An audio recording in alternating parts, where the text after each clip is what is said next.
Hello guys, देख सकते हो आज के नए ब्लॉग में स्वागत है। आज हम सचिन भैया के बारे में कुछ पूछेंगे। सचिन भैया की दोनों किडनी फेल कैसे हो गई। तो स्वागत है हमारे नए ब्लॉग में। तो गाइस मेरी किडनी कब फेल हुई मैं आपको बताता हूँ। 2024 मार्च में मुझे फीवर आया था और उससे पहले मेरा बीपी बढ़ रहा था बहुत ज़्यादा। तो ऐसे ही हमने नॉर्मल टेस्ट कराया तो उसमें मेरा क्रिएटिनिन आया 5। तो फिर यहाँ के लोकल डॉक्टरों ने मुझे मना कर दिया। मुझे डॉक्टर ने वहाँ राममूर्ति भेज दिया। तो वहाँ जाके मैं लगभग 15 दिन तो एडमिट था और काफ़ी कंडीशन ख़राब हो गई थी। उसके बाद फिर क्रिएटिनिन कम नहीं हुआ, उसके बाद ब्लड भी कम हो गया था, बहुत सारी दिक्कतें बढ़ गई थी। फिर उन लोगों ने एक डायलिसिस कर दी मेरी। एक डायलिसिस करने के बाद फिर एडमिट रहा। उसके बाद फिर मैंने डिस्चार्ज कर दिया।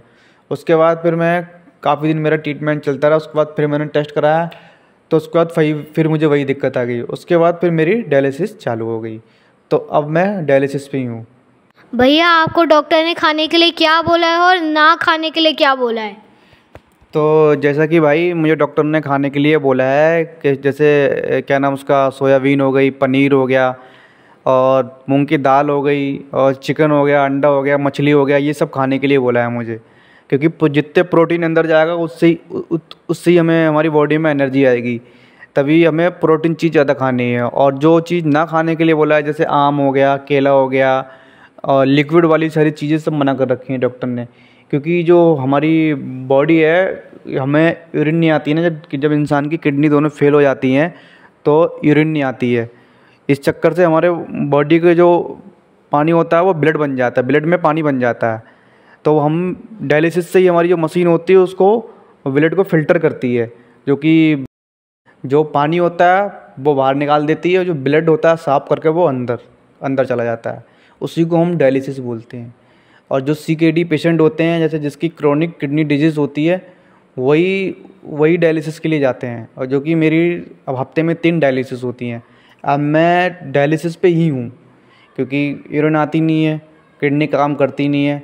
तो जो हम पानी पीते हैं तो वो हमारी जो किडनी है वो मशीन काम करती है किडनी का। भैया, आपके हफ्ते में कितने ज़्यादा पैसे जाते हैं और आपको कितना सारा दर्द होता है। तो भाई डायलिसिस में पैसे तो क्या जाते ही हैं। एक डायलिसिस में 2200-2300 रुपये खर्चा आता है। और दिक्कतें तो होती हैं बहुत सारी। अब दिक्कतों का सामना तो करना ही पड़ेगा क्योंकि हमें ऑलरेडी भगवान ने दिक्कत इतनी बड़ी दी है, तो क्या कर सकते हैं।